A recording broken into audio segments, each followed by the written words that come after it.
और जी क्या हालचाल। मिनिस्ट्री ऑफ फाइनेंस ने एक आपको नोटिफिकेशन नोटिफाई किया है और इस नोटिफिकेशन में इन्होंने जो इनकम टैक्स रूल 1962 है उसका अमेंडमेंट किया है और इस अमेंडमेंट का नाम होगा 15th अमेंडमेंट 2022।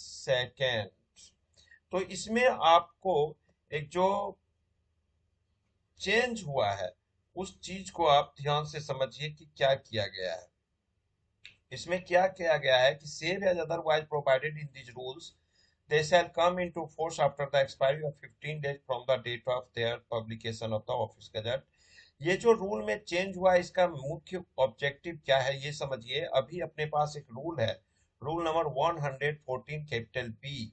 उसके बाद एक रूल और इंसर्ट किया जाने वाला है, वो होगा रूल नंबर 114 कैपिटल बी ए, जो कि इंसर्ट करके आपको गजट में आ जाएगा। इसमें क्या है ये समझिएगा। ये कहता है कि सेवंथ, समझिए, इन रूल 114 इन सब rule 3 after clause 6 the following clause shell be inserted, namely seventh, 6 sub clause के बाद एक सेवंथ क्लॉज आएगा जिसमें क्या होगा कि in case of a person who intends to enter into the transaction prescribed under clause 7 of subsection 1 of section 139 capital 8 at least 7 days before the date on which he intends to enter into the said transaction। मैं हूं राम प्रकाश गौतम और आप देख रहे हैं GST Ram Prakash Gautam YouTube channel. अगर पहली बार आए हैं तो इस चैनल को सब्सक्राइब कर लीजिए, वीडियो को शेयर कर दीजिए। और ये जो रूल कह रहा है, ये रूल कह रहा है कि अगर कोई भी व्यक्ति, कोई भी पर्सन जो एक लिमिट दिया जा रहा है ट्रांजैक्शन का, उसके अंदर अगर प्रवेश करता है, यानी कि उसको टच करने वाला होता है या उसको क्रॉस करने वाला होता है, तो उसके कम से कम 7 दिन before, at least 7 days before, 7 दिन पहले पेन को अप्लाई कर देना पड़ेगा।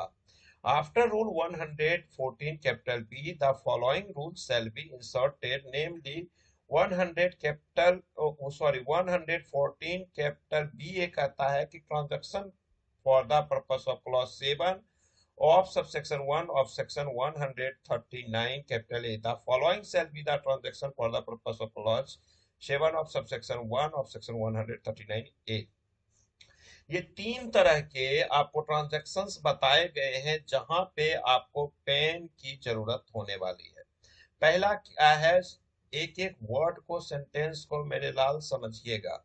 पहला कहता है कैश डिपॉजिट और डिपॉजिट्स। इसको इंपॉर्टेंट रूप से समझिए। कैश डिपॉजिट और डिपॉजिट्स, डिपॉजिट और डिपॉजिट्स का मतलब क्या होता है, टू 20 लाख रुपीज और more in a financial year. ये बड़ा इंपॉर्टेंट चीज है भाई, इसको समझिएगा। कैश डिपॉजिट और डिपॉजिट्स, कैश डिपॉजिट का मतलब नगद रुपया, लाली गुलाबी नोट जो है ना गांधी जी का, है ना, गुलाबी गाल से ज्यादा गुलाबी नोट होता है ना भाई। तो ये जो गुलाबी नोट है उसका, या किसी भी तरह का आप एफडी वगैरह करते हो, डिपॉजिट्स यानी कि जो एफडी वगैरह फिक्स डिपॉजिट वगैरह है, यानी कि चेक के द्वारा या डीडी के द्वारा या किसी चीज के द्वारा आप डिपॉजिट कर रहे हो, या डिपॉजिट्स यानी एफडी कर रहे हो। अगर मान लो अकाउंट में है ना पैसा, मतलब 20-25 लाख रुपया, 30 लाख रुपया सेविंग अकाउंट में, उसको भी अगर आप एफडी करते हो और वो 1 साल के अंदर 20 लाख रुपया या 20 लाख रुपया से ज्यादा होता है, तो आपको पैन कार्ड की जरूरत पड़ेगी। आपको पैन नंबर देना पड़ेगा, इसलिए पैन नंबर अप्लाई कर दीजिए। अब आप कहोगे कि मुझे कैसे पता चलेगा कि 1 साल के अंदर मैं 20 लाख रुपया पार कर जाऊंगा।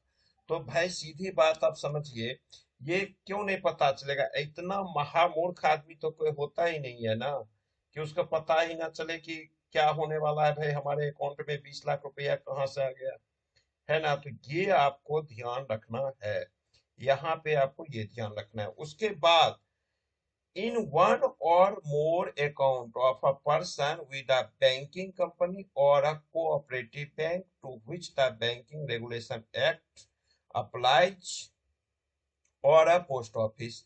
अब चाहे आप ये एक साल के अंदर एक अकाउंट में करो या आपको 10 अकाउंट क्यों ना खोल रखे हो, चाहे वो बैंक में हो या कोऑपरेटिव बैंक हो या यानी कि जिसपे भी बैंकिंग रेगुलेशन एक्ट 1949 अप्लाई होता है, और साथ ही पोस्ट ऑफिस में अगर 20 लाख रुपया से ज्यादा का कैश डिपॉजिट या एफडी वगैरह करते हो तो आपको पेन की जरूरत पड़ेगी। नेक्स्ट कहता है कैश विड्रॉल और विड्रॉल्स।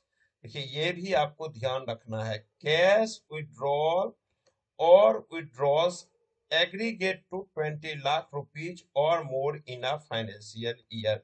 सेम चीज यहाँ पे भी है, यहाँ पे डिपॉजिट की बात हो रही थी और यहाँ पे विड्रॉल की बात हो रही है, यानी कि कैश का विड्रॉल आप 20 लाख रुपया या 20 लाख रुपया से ज्यादा एक साल में करते हो, या विड्रॉल्स एग्रीगेटिंग यानी कि आप चेक के थ्रू एनईएफटी के थ्रू भी विड्रॉ करते हो पैसे को, यानी कि डायरेक्ट गुलाबी या चेक के थ्रू भी अगर आप करते हो, यानी कि ट्रांजैक्शन अगर 20 लाख रुपए का विड्रॉ का हो जाता है, निकासी का हो जाता है, तो वहां पे भी आपको पैन नंबर की जरूरत होगी, चाहे फिर वो किसी बैंकिंग कंपनी से हो या आप पोस्ट ऑफिस से करो। तीसरा एक और इम्पोर्टेंट चीज है कि opening of a current account और cash credit account by a person with a banking company, cooperative company या पोस्ट ऑफिस। कहीं भी आप अगर करेंट अकाउंट ओपन करते हो या सीसी अकाउंट जिसमें आप लिमिट लेते हो उसको सीसी कहा जाता है, कैश क्रेडिट लिमिट लेते हो, ये दोनों अकाउंट अगर आप किसी भी बैंक से, कोऑपरेटिव बैंक से या पोस्ट ऑफिस बैंक से, पोस्ट ऑफिस से करते हो तो वहां पे भी आपको पेन की जरूरत पड़ेगी। उसके बाद इन्होंने कहा कि इस क्लॉज के बाद, सॉरी इस रूल के बाद, रूल 114 कैपिटल बी ए के बाद इंसर्ट होने के बाद जो ये एक रूल और इंसर्ट होगा 60 days after the expiry of 60 days from the date on which this notification is published in the official gazette।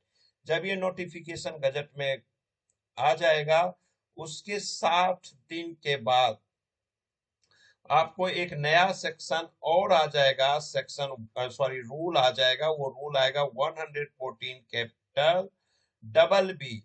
उसमें कहता है कि आप जितना भी ट्रांजैक्शन करोगे सारा का सारा, ये जो ऊपर हमने तीन अभी आपको बताया ना, ये तीन जो बताया वही तीन यहाँ भी कहता है, लेकिन इसमें कहता है क्या है कि इन सब में आपको क्या कहता है समझ लीजिए। Every person shall at the time of interning into a transaction specified column 2, ये कॉलम 2 में quote this PAN or Aadhaar number as the case may be in documents pertaining to such transactions and every person specified in column 3 of the said table। वही चीज है ऊपर वाला जो आपको अभी मैं बताया, कैश डिपॉजिट या डिपॉजिट्स पोस्ट ऑफिस में हो या बैंकिंग कंपनी में हो, या आपको कोई आप कैश या कैश विड्रॉल या विड्रॉल्स करते हैं, या आप कोई ओपनिंग करते हैं, अपना करेंट अकाउंट खोलते हैं या सीसी अकाउंट खोलते हैं, तो इन सब में आपको क्या करना पड़ेगा दोस्त कि जो डॉक्यूमेंटेशन होगा उसमें आपको, उस डॉक्यूमेंटेशन में आपको पेन नंबर कोड करना पड़ेगा। आपको एक फॉर्म दिया जाएगा और उस फॉर्म के साथ आपको पेन नंबर कोड होना चाहिए। अगर उस डॉक्यूमेंट्स पे पेन नंबर या, यहाँ पे देखिए पेन नंबर या आधार नंबर दोनों चीज दे रखा है, ये दोनों अगर नहीं है लिखा हुआ तो वो बेकार है। आपको बैंक ट्रांजैक्शन करते समय चेक करेगा फॉर्म को कि आप पेन या आधार लिखे कि नहीं, नहीं लिखे तो आपके लिए बेकार है। तो दोस्तों ये था इम्पोर्टेंट कैश वाली चीज है, इसको ध्यान से देख ही लीजिए, ध्यान से इसको समझ लीजिए और इसको करिएगा। इस वीडियो को मैं खत्म कर रहा हूँ। Thank you, bye bye.